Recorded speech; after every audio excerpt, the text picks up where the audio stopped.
Hello and welcome to the next of Brodie's Housebuilding Conversations.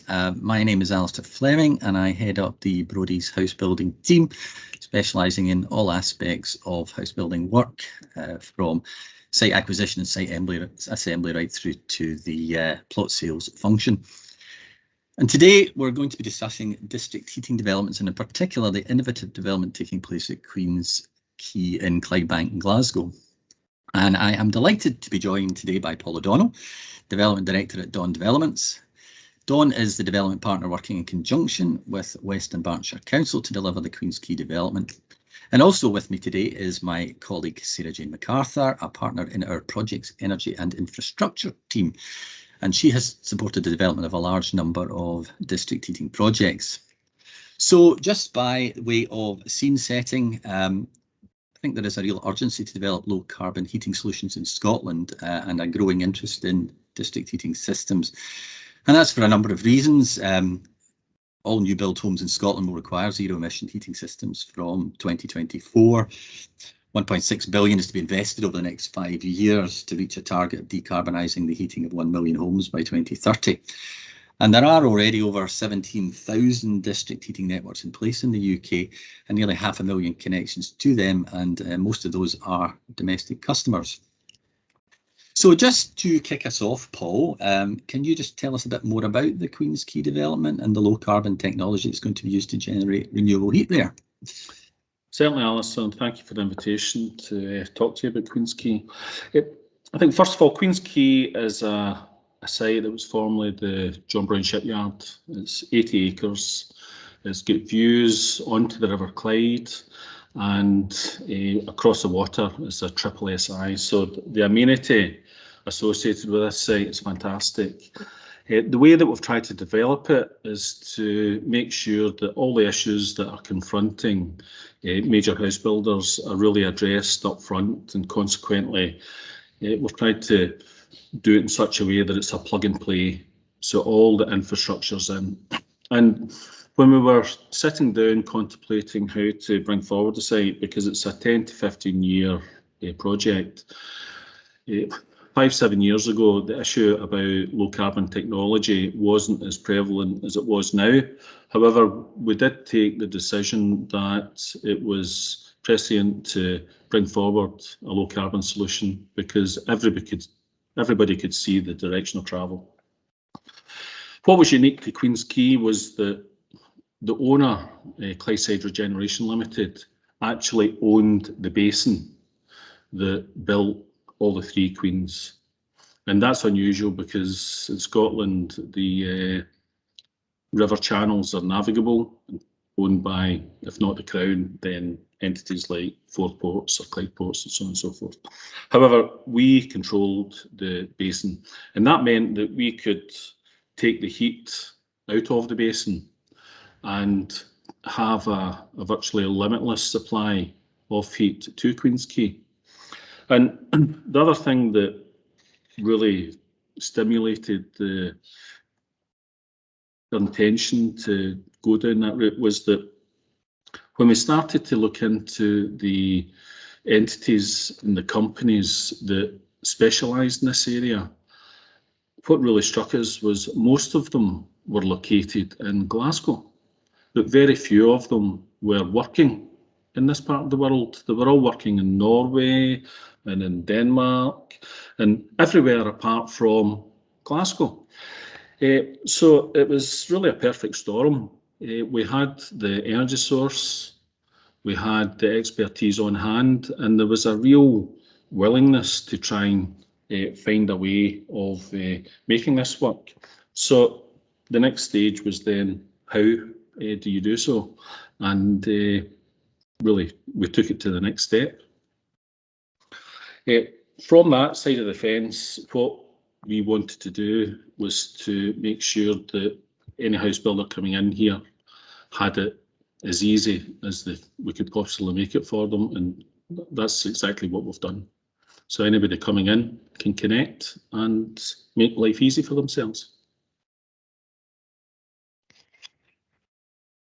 So hello, it's Sarah Jane here, and I thought I might just bring a little bit of perspective into what Paul's just said in terms of what we are seeing in other district heating networks. So most of the district heating schemes you've seen deployed to date have used gas CHP as the heat generation technology. And gas CHP has been considered a bit of a transition technology that has made sense from a cost perspective and easier to swap in the long term for a renewable solution than, say, a number of individual gas boilers. However, I think that perspective makes the Queens Quay project particularly interesting because Queens Quay has successfully deployed a very low carbon solution, which there aren't very many of those around at the moment.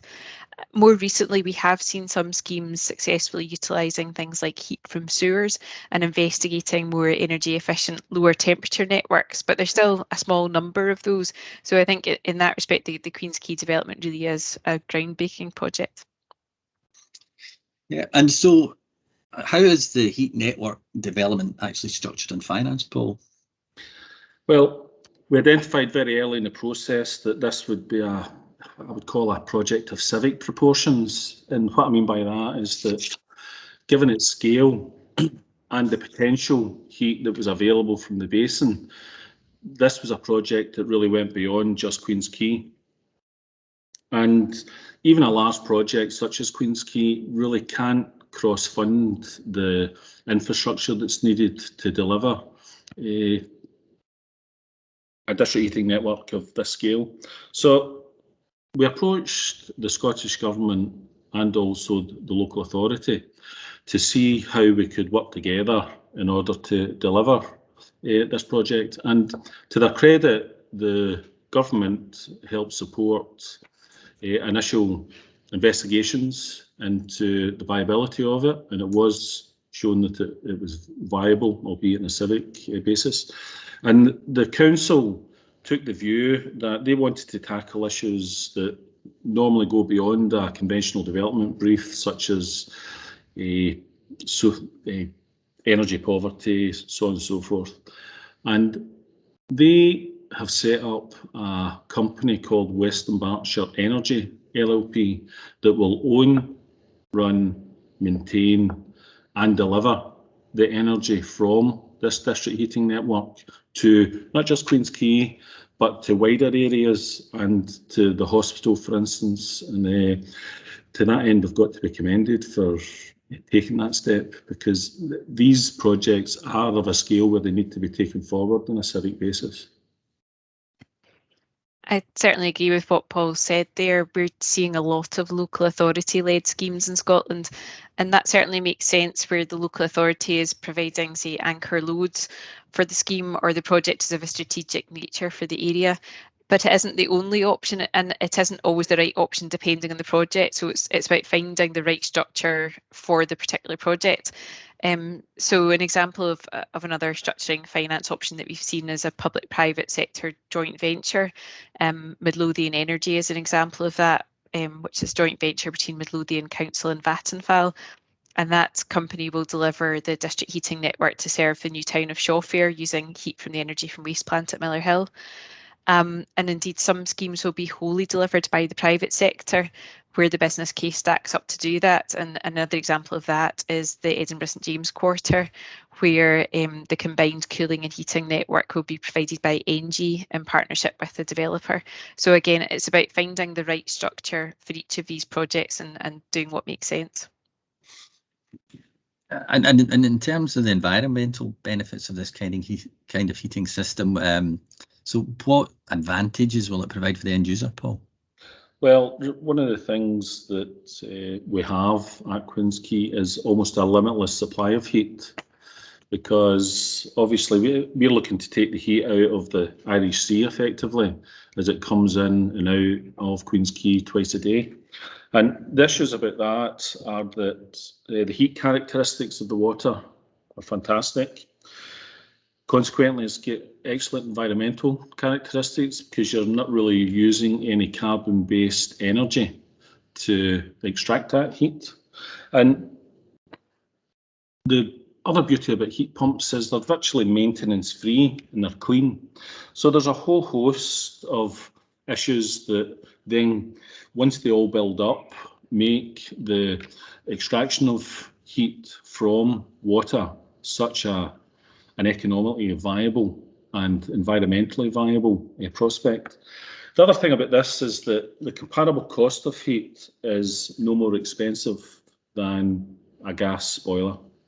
So the end user and the developer coming into the site are probably going to initially think, well, what is the cost of this? But we can guarantee that the cost of this will be no greater than what they would be encountering anyway. And when you start to put all that together, it almost becomes self-fulfilling, because why wouldn't you want to connect in that basis? So in conclusion, it's environmentally sustainable, it's got great carbon credentials, and it's equal to or less than the comparable cost of heat for gas. So can't be made any easier, can it?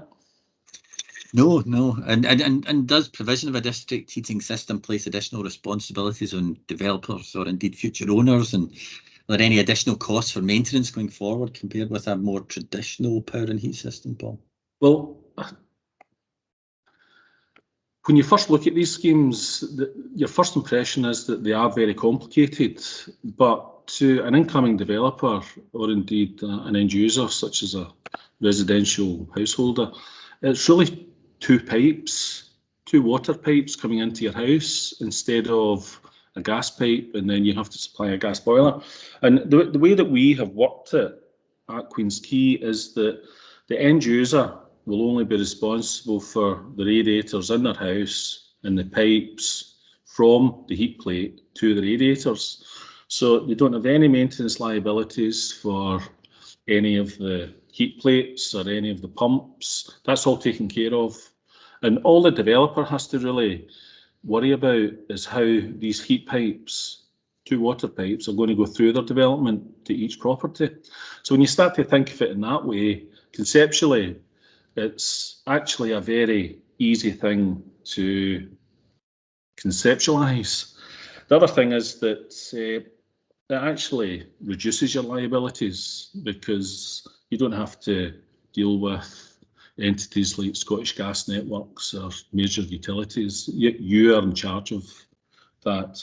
And within the open common parts, that's owned by a company which looks after and maintains the common parts, but the energy company always owns the water pipes.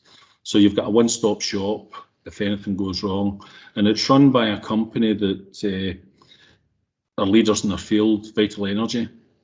So Western Berkshire Energy have employed Vital to initially make sure that it's run properly, it's maintained properly, and more importantly, the customer service is there to make sure that if anything does arise, that it can be dealt with quickly. Increasingly, what we're seeing or what we're hearing about in this sector is that this potential transition to a heat as a service business model, so that customers will buy effectively warm hours rather than buying equipment and heat, as Paul's alluded to. You're not buying a gas boiler and gas, you're buying heat. And so district heating systems like Queens Quay, I think, are a step towards that model being deployed more widely in future. And I mean, the regulators seem to think that it'd be more attractive for consumers in the long term. I suppose, I mean, why wouldn't you choose this? But I mean, will future property owners be required to make use of the district heating system, or do they retain any choice? Well, it's always better to persuade somebody to connect as opposed to compel them. And that's the philosophy that we've taken forward for the development. So if somebody didn't want to connect, then they wouldn't be at liberty to do so. But what we've also done is make the case for connecting compelling.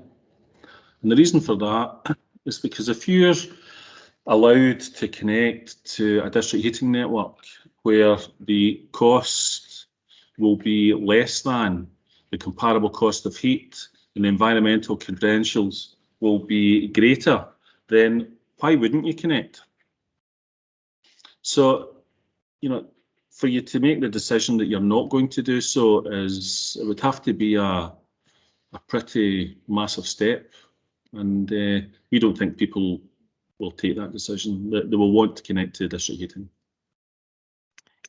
It's an interesting question because district heat networks tend themselves to create a natural monopoly because ultimately the heat supplier also owns the heat pipes, and the heat pipes are the only route really to supply the heat. But if you think about it, it's similar to the historic position in the UK for gas and electricity, where we all got our gas and electricity from a single supplier. And in fact, it's only been possible to switch your electricity supplier for around 20 years. It feels like longer, but it's actually not. But that said, both the Scottish and UK governments recognise that these natural monopolies need to be regulated to make sure that standards and level of service are met. So Scottish Government has already passed the Heat Network Scotland Act 2021, which will require heat network operators to be licensed. That act's expected to come into force late 2023, early 2024, once all the appropriate secondary legislation, including all the detailed licence conditions, are developed. And at the same time, the UK government is also planning to regulate heat networks and introduce consumer protection measures that would also apply UK-wide, to try and make sure that although consumers might get their heat through this natural monopoly, they're not in any way disadvantaged through the levels of service that they're receiving. I think also it's pertinent to say that that was one of the reasons why we really were grateful that we're partnering with local authority on this, because it's one thing buying energy from a private company if you're a resident. It's another thing having the comfort of knowing that you're buying it from a public body. And that was one of the reasons why Western Bartonshire set up the public company to sell the energy. So there's that extra degree of comfort that end users have, that it's a not-for-profit motive. That's been set aside somewhat. I mean, they do have to cover their costs, but it's always benchmarked and rooted in service delivery. And a more technical question, I mean, how does a heating system such as you have at Queens Quay impact on the common estate? Well, very little actually, because if you start to think of it as just another utility that is owned by the energy company, combined with the fact that it's two water pipes, you can start to understand that within the context of the common estate, it really doesn't have any impact. You've just got to make sure that the servitudes serving those pipes are properly drafted and the rights to repair and maintain are encapsulated properly. Beyond that, it's very easy for professionals and solicitors and so on to understand exactly what we're dealing with here. It's the biggest issue is overcoming the belief that this is more complicated than it actually is, when in fact, when you distill it down, it's actually very simple. I like the sound of that. We don't want things to be complicated for the listeners. Definitely not. And in terms of district heating networks and this technology, I mean, it's still relatively uncommon in Scotland, but do you anticipate that creating challenges for marketing in the development, or do you see that as actually an opportunity in terms of marketing? Well, as I said earlier, we saw this as an issue confronting us, and when you're looking at a site of this scale, you've got to confront these issues. So yes, it will be a marketing opportunity, because beyond 2024, the option to use a carbon-based energy source is gone. So we've anticipated that and we've installed it.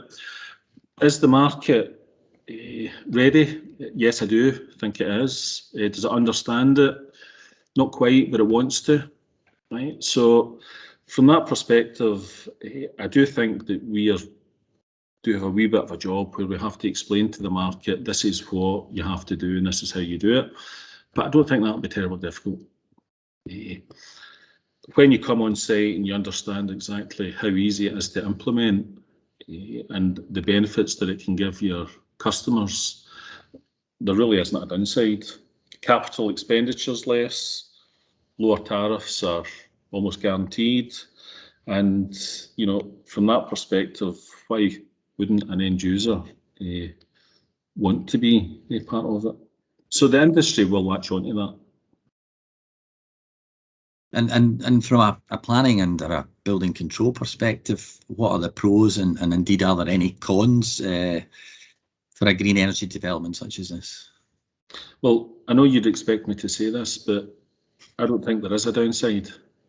We've put the infrastructure into the ground, we've incurred the capital expenditure, and the end users have a guarantee on tariffs that are comparable with gas. So when you start to look at that in conjunction with the green credentials, then I genuinely can't see a downside. This is really about people within our industry understanding how easy it is to implement this and take it forward. But thankfully, we have and we've had the support of the local authority who have taken forward that particular part of the development. And we're just keen to get partners on board building houses at Queens Quay. I think you're absolutely right. The direction of travel towards net zero and the impact that has on our built environment is absolutely clear. The regulatory path is going in one direction, and I think developments of the future won't be getting consents without the relevant green credentials. So I think you're absolutely right to recognise the benefits of that and just get on and do it. Absolutely, yeah. So before we do go, one final question to you both, which we're asking all our guests in our house building conversations. And that question is, if you were to move home, who would you most like to have as a neighbour and why? Paul, do you want to go first? Oh, that's a difficult one. Yeah. Well, I'm going to chicken out of this and say, at the risk of not disappointing anybody, I'm going to settle for having my mum move next door. Perfect. SJ, follow that. That's a tough one to beat. Well, I've always really wanted to live in the countryside, surrounded by fields and trees. So at the risk of sounding incredibly antisocial, my answer is probably no one.